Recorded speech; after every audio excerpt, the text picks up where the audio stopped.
তারা 5 ওয়াক্ত নামাজ বানাইছে, 5 ওয়াক্ত সালাত বানাইছে, অথচ 5 ওয়াক্ত সালাত কোরআনের কোথাও নাই, কোরআনের কোথাও নাই, 5 ওয়াক্ত নামাজ কোরআনে নাই। আচ্ছা তুমি এক কাজ করো, পিটি শালা বান্ধব, শালা বান্ধে রেডি হও। তোমার এলো দলিল তুমি খুঁজে পাও না, দলিল তুমি খুঁজে পাও না, আজকে তোমাকে দলিল দেখাবো। 5 ওয়াক্ত সালাত কোরআনের কোথাও নাই। যদি 5 ওয়াক্ত নামাজের দলিল কোরআনে পাই চাচা, তোমার পিটি সামলা তৈরি ফেলবো, কিন্তু বুঝলি না, তোমার পিটির খাল একটা থব না, বুঝলি না, কোথাও নাই। চ্যালেঞ্জ করলাম, আমি মাইনুল কবির চ্যালেঞ্জ করলাম, যদি দেখাইতে পারেন।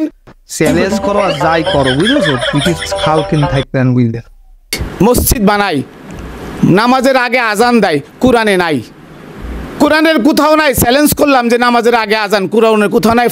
চাচা কোরআনে নেই নামাজের আগে আজান দিতে হবে, যে কোরআন তো পড়িসই নি, পাবি কি করি? দাঁড়াও, সব জবাব আসছে, তোমার খাল তুই। এরপরে দেখেন, জামাতে যায় নামাজ পড়া, মসজিদে গিয়ে জামাতে নামাজ পড়া, কোরআনের কোথাও নাই। জামাতে নামাজ পড়ার কথা কোরআনে নেই, সব আছে, সব আজকে তো রেডি থাক, তোর খাল তুই। আজকে 3টি জিনিস আছে, যদি আমি দলিল করে দেখাতে পারি, তাহলে কোন জিনিসের বাকার খাবে আগে বল। আবার এখানে আছে ঝাঁটা,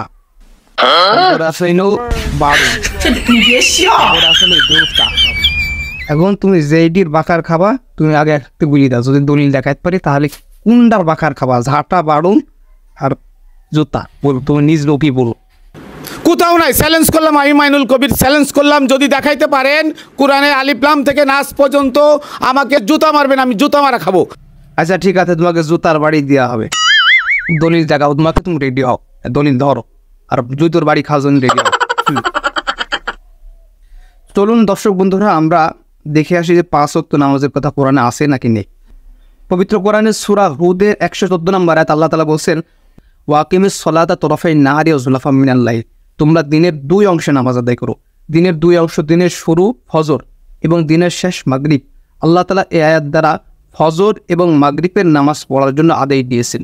এবার তারপর আল্লাহ তাআলা বলছেন যুলাফাম মিনাল লাইল, এবং রাত্রের শুরু অংশে তোমরা নামাজ আদায় করো। তো গভীর রাত্রে শুরু হয় কখন? এটা এশার নামাজের কথা আল্লাহ তাআলা নিশ্চয়ই এখানে বলছেন। তো আমরা এই আয়াত থেকে 3 ওয়াক্ত নামাজের ব্যাপারে দলিল পেলাম, ফজর, মাগরিব এবং এশা, বাকি থাকলো জহর এবং আসর। পবিত্র কোরআনের সূরা বনী ইসরাইলের 78 নম্বর আয়াত, এখানে আল্লাহ তাআলা বলছেন, আকিমিস সলাতা লিদুলুকিশ শামস, তোমরা সূর্য ঢেলে পড়ার সময় নামাজ আদায় করো। সূর্য ঢেলে পড়ে কখন? সূর্য অবশ্যই দুপুর বেলায় সূর্য ঢেলে পড়ে। তো আল্লাহ তাআলা এখানে জহরের নামাজ পড়ার জন্য নির্দেশ দিয়েছেন যে তোমরা সূর্য ঢেলে পড়ার সময় নামাজ আদায় করো। তো আমরা 4 ওয়াক্ত নামাজের ব্যাপারে পেলাম, বাকি থাকলো আসর। এবার সূরা বাকারার 238 নম্বর আয়াত আল্লাহ তাআলা বলছেন, হাফিজু আলাস সালাওয়াতি ওয়াস সালাতুল উসতা, তোমরা মধ্যবর্তী নামাজের ব্যাপারে যত্নবান হও। মধ্যবর্তী কোনটা? এদিকে ফজর, জহর, এদিকে এশা, মাগরিব, মাঝখানে মধ্যবর্তী আসর। এই আয়াত দ্বারা আল্লাহ তাআলা আসরের নামাজের কথা বলছেন। তো এটাও যদি না ধরি, আমরা দেখি দিনের শেষ আসরের সময় এবং রাত্রের শুরু, ওই সময় সূর্য ডুবে যায় এবং রাত্রের শুরু হয়। তো এখানে মধ্যবর্তী বলতে আসরের নামাজের উদ্দেশ্য। তো আমরা 5 ওয়াক্ত নামাজের দলিলই কোরআন থেকে পেলাম। আর এই চাচার তো মাথা খারাপ হয়ে গেছে, চাচা গাঞ্জা মাঞ্জা খাইও শেষ, মানুষকে বিভ্রান্ত করার জন্য এইভাবে কোরআন হাদিস তো তারা পড়ে না, জীবন আল্লাহর রহমতে কোরআন হাদিস পড়ে না, তারা মানুষকে বিভ্রান্ত করার জন্য এইভাবে তারা বোকা বানাচ্ছে। এবার 3 নম্বর চাচার কথা ছিল যে নামাজের আগে আজান দেওয়ার কথা কোরআনে নেই, কোরআন হাদিস পড়লে তো তারা পাবে। এখানে দেখুন সূরা জুমা আয়াত নম্বর 8, ইয়া আইয়ুহাল্লাযিনা আমানু ইযা নুদিয়া লিস-সালাতি মিন ইয়াউমিল জুমআহ ফাসআউ ইলা যিকরিল্লাহি ওয়া যারুল বাঈ। এখানে আল্লাহ তাআলা বলছেন যে হে ঈমানদারগণ, ইযা নুদিয়া লিস-সালাহ, যখন তোমাদেরকে নামাজের জন্য ডাকা হয়।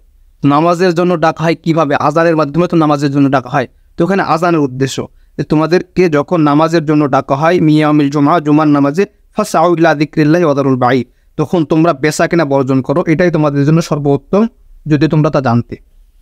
ঠিক আছে, আজানের কথা পেলাম। আরও পবিত্র কোরআনে আরেক জায়গায় আছে, ওমান আহসানু কাওলাম মিম্মান দাআ ইলাল্লাহ, যে ওই ব্যক্তির চেয়ে উত্তম ব্যক্তি আর কে, যে ব্যক্তি আল্লাহর দিকে মানুষকে ডাকে।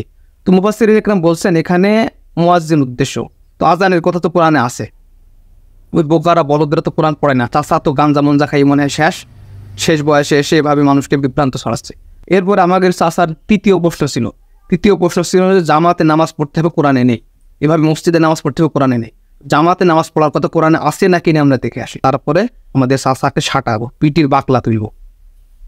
সূরা বাকারা আয়াত নম্বর 43, আল্লাহ তাআলা বলছেন ওয়াকিমুস সালাত ওয়াতু যাকাত ওয়ারকাউ মা'র রাকিন, তোমরা নামাজ আদায় করো, ওয়াতু যাকাত আদায় করো, ওয়ারকাউ মা'র রাকিন, তোমরা রুকুকারীদের সাথে রুকু করো।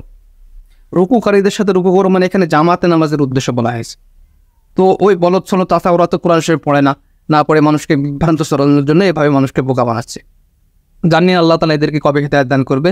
তার আগে সে তো দাবি করেছে তোমরা যদি দলিল দেখাতে পারো, তাহলে চ্যালেঞ্জ করছে কি সে জুতার বাড়ি খাবে। তো জুতার বাড়ি খাওয়ার জন্য রেডি হও চাচা। আর কোনোদিনও আপনাদের সামনে কোরআন থেকে কোনো কথা তুলে ধরবো না। ঠিক আছে, তো যাই হোক, চাচা তো সামনে থাকলে হয়তো কয়েকটা দিতাম। আল্লাহ তাআলা এদের সবাইকে হিদায়াত দান করুন, আমিন। আসসালামু আলাইকুম ওয়া রাহমাতুল্লাহি ওয়া বারাকাতুহু।